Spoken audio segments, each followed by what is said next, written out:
ng sabaw.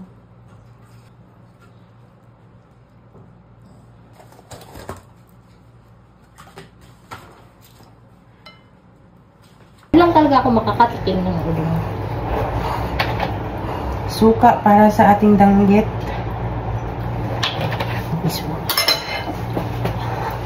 Ang ating mami dito.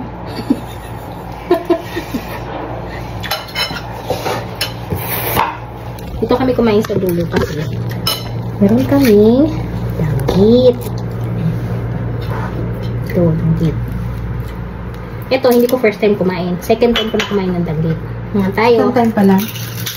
Yung dinala ni Elsie? Kumusta kayo sa Elsie ngayon? Elsie, kumusta ka na? Elsie, how are you? Nga tayo.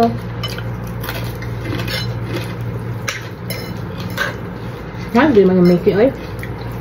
Mickey din pala yung lasa niya. Mga amo namin ng pagkain nila ay ang pangalan ng day? Shakriya. Shakriya.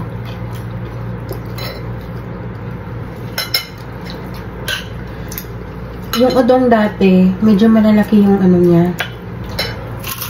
Tapos marami yung isang pack. Ngayon, parang 5 piraso ng laman. No? Taka talaga ako nung bibig niya. Sabi ko, mahal ang konti, parang pick-up stick. Yung 3 pack na yun, na ano, isa lang yung dati, tapos piso.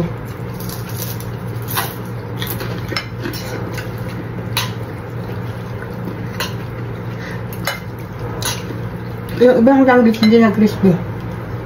Masunog na kasi yung iba. Ano ba matayos naman? Baka lumamig na. Hindi ko tinagal eh.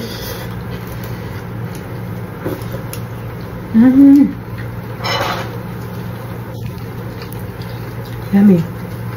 Diba? Pakulo ako ng ano, tubig at suka. Para matanggal yung amoy.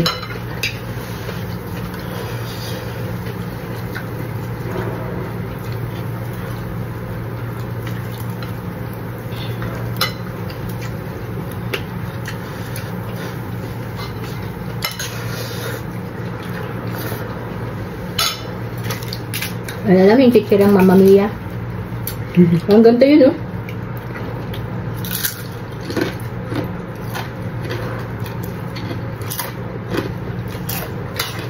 Harap ng danggit.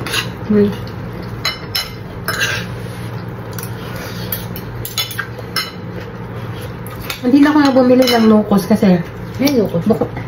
yung pusit, tuyo. Bukod sa ano, mabaho talaga yun pag prito.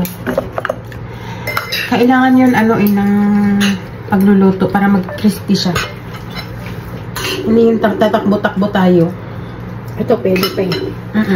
Ganito. Nagulat naman. Parang andun ka. Ha?